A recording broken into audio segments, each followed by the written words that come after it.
For today's video, mahimot ang panday og elektrisyan kay magtaod ta sa atong CCTV.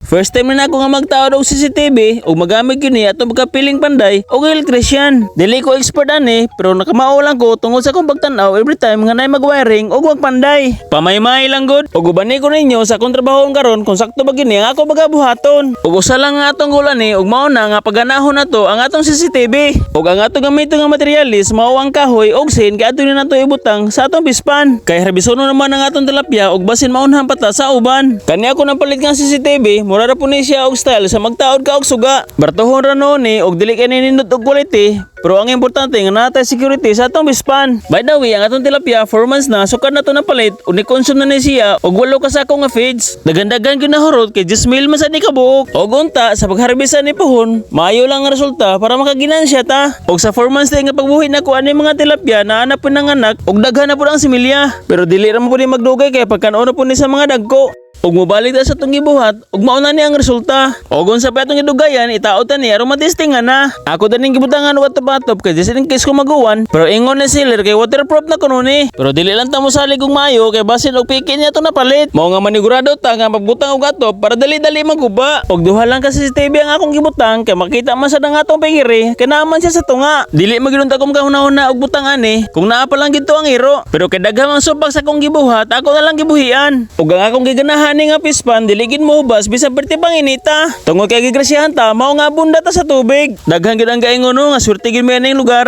Okay na human naman ta sa pag-install sa primero na to nga CCTV diri sa atong primero nga pispan ato na punta sa pikas. Ug naara po na ako gibutang sa ilang mga poste sa suga. Kaya ako ra man ning ikunik ang kuryente gikan sa suga o sa CCTV ug usa ra pud ang iyang switch. Ninduta sa tubig oy green kaayo. Mao ni ang ganahan sa atong mga tilapia kay daghan na ning lumot sa ilaw mao nga ngani ang color. Ang nakanindot sa pagpamuhi og tilapia kay kaduha ka sa usa ka tuig. Unya kung nagtrabaho lang ka og minimum ra ang sweldo, kaya ra kay nakuhaon. Sa usa lang ka harbisan og wala pa gani ka nga ang imong kita, sud sa unom ka buwan, ikumpara sa usa ka harbisan sa atong tilapia. Kana kung daghan po ka og buhion. Mao nga maning kamo gitag maayo kay matud pa nila, walay masinso sa sigig panarbaho. Okay na ho naman na pag-install pagtan-aw na ko sa CCTV na tinga ko kay offline ang usa ka kamera. Pero ang usa ka CCTV ni gana. Okay paminaw man ako nga sakto gid ang akong pag-wiring. Og sigurado ko nga dili na mao ang problema. Kay kani pagkadaghagon sa nato pagkausahay dili sa malikayan og sa pag-check din nako sa switch dili na mao ako naon. Ang suga man nga para sa pigiri ang ako natuplukan og pag-una ko sa connection nga para sa atong CCTV ni gana na. Mayo na lang gani kay dako gyud pusalig sa kong kagalingon nga mabuhatin nako tanan. Og mao na ni ang view nga kuha sa atong CCTV sa atong bispan. Sim sa uban makontrol na siya gamit lang ang cellphone. Madungog nimo ang tiog nga nasa palibot og pwede mo ka mastorya. Og kung naitaw nga ma-detect kini kagabi automatic po ni siya nga mosiga.